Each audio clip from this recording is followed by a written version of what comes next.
Hola, buenos días, ¿qué tal? Bueno, hoy vamos a hablar del present perfect, and the present perfect is what you call it in English.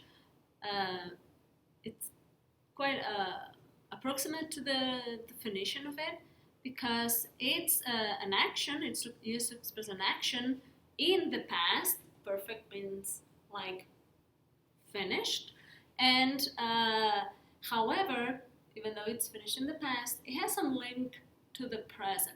So it's a sentence that finished very recently or that it holds true to now. So we're going to say that this tense is highly used in both in English and in Spanish, and it's a compound tense. And compound means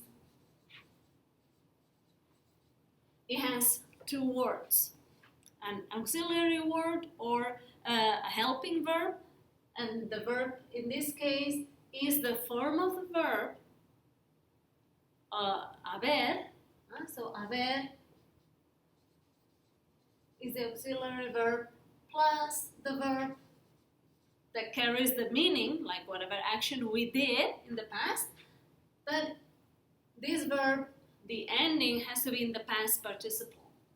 And we'll see this too in the past participle. And so this haber will be changed and conjugated into the person that does the action. And so we're going to see this, and I'll be writing here the forms. Haber will be conjugated in the present. So for yo, you'll always have yo he, like I have eaten. So yo he comido and such.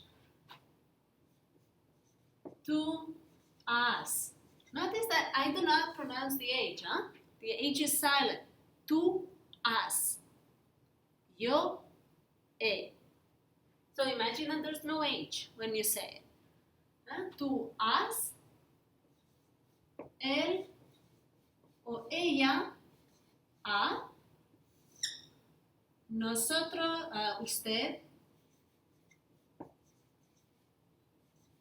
ha. Nosotros hemos. So nosotros hemos, and as always, when you already know the equivalences, when you write or talk in Spanish, you will not need the subject because all these forms are different. Nosotros hemos, entonces tenemos ellos o ellas, remember de nosotros, nosotras, ellas han, y ustedes, you all, han. So, if you know these forms, it will be very, very easy to do the rest because the past participle, the verbs in the past participle apply to all compound verbs, forms, tenses in Spanish. All right? So, how do you make the past participle of a verb in Spanish? It's very easy. So for the AR verbs, for the AR verbs like hablar, or for example, empezar, hablar, to talk, empezar, to start. When you say, oh, the class just started, has started, he has talked with her friend. So what you would do is you remove the AR, remove the AR for both of them, for example, and you add ado, So we'll be adding ado. This one doesn't work. So in English, you usually at the regular verbs you add ed at the very end. For example, I have studied, ed, But in Spanish, we remove the AR, we drop it, and we add on or replace the AR by ADO, ADO. And it doesn't matter whether I am the one talking and doing the action. It doesn't matter. I still, even if it's a female, the ending of the verb still no. So it will be hablado. So you could say, for example, yo he hablado, I have spoken. Or empezado.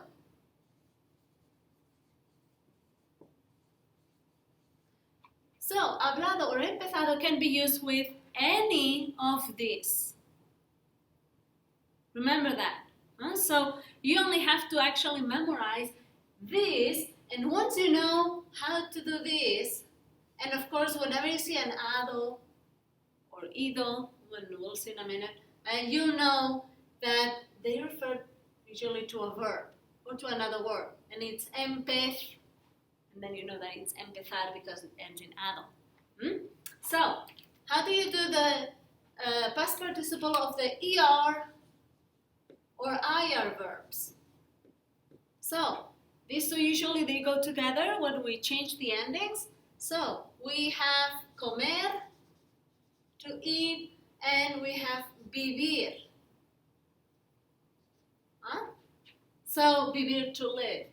So, comer, again, we'll drop the ER or the IR in this case for vivir, and we'll add ido. And here we'll add ido to the stem of the verb. So in this case, we're going to have él ha comido, o ella ha comido, o nosotros hemos comido. So it doesn't matter who, but we have eaten, he has eaten, she has eaten. And notice that ella ha comido. So this ha, when you hear comido, this ido tells you that the a before, it's part of the verb. It's not the a for direction to, it's the ha that goes together with the verb. And the same with vivir, vivido. And it doesn't matter whether it's nosotras hemos vivido, por ejemplo, nosotros hemos vivido en Geneseo por 14 meses. ¿Sí? Entonces, you can tell that you have done something for so long. Remember that the present perfect, you can say, well, we've lived in Kansas for 20 years. When you say we have lived in Kansas for 20 years, it means that you're still living in Kansas and that all these 20 years you've lived in Kansas. Okay? So remember that the present perfect usually has some implication and tie with the time when we are talking and expressing that.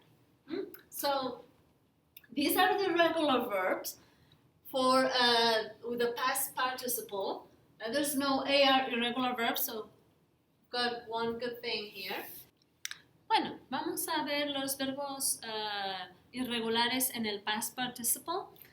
Caer, caer, to fall. When you put it in the past participle, becomes caído. And notice the accent on the I, caído. Leer, leer, to read, becomes leído, leído. Creer becomes creído. Traer becomes traído. Sonreír becomes sonreído.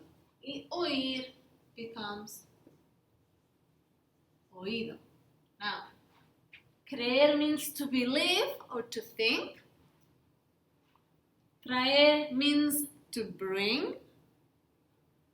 Sonreír means to smile.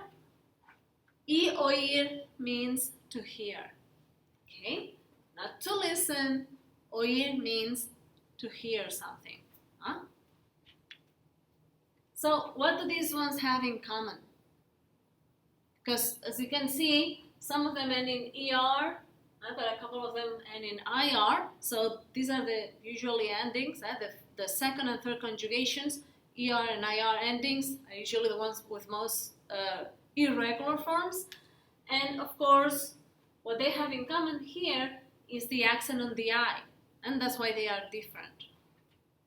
And so you'll drop the IR here, and the IR here, and of course when you add the ido, you put the accent on the I. Alright, on this side here, on this side, we have very different ones from the regular forms. So, abrir will become abierto. Abrir, to open, como abrir la puerta, will become abierto. Decir becomes dicho. No accents, huh? Just dots. Abierto, abierto, dicho. Descubrir, descubierto. Devolver, devuelto. So descubrir, as you know, to discover. Descubierto, discovered. Devolver, to return, returned. Escribir, to write. Escrito. And of course, escrito will be written. Okay? I have written. Yo he escrito. Freír, you know this one, because it's also an adjective used for example, French fries. How do you say French fries? How are the potatoes? Las patatas fritas. In this case though, as a verb, it's only frito. This is one of those words that, oh, how did you say fry? Like, I have fried the food, or I have fried the potatoes. So, yo he frito las patatas, or los huevos, huevos fritos. So this verb becomes an adjective. Hacer, hecho. It also has a silent H. And make sure that you have the word hacer here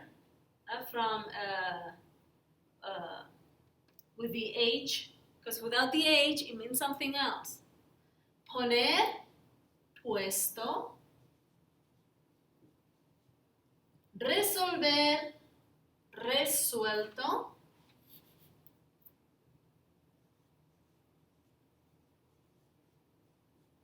So hacer, to do or to make. Poner, to put or place. Resolver, to resolve. Romper, to break. Roto. Ver, visto. Y volver, to return. Ver, to see. And volver, to return. Vuelto. So verbs that have like devolver, to return something to someone or to some place, and volver, to return to a place. Notice how they are different. Well, volver, vuelto, devolver, devuelto. So they are quite similar. Well, these are the irregular forms, and I hope this helped. And now we're going to move on to some practice and examples.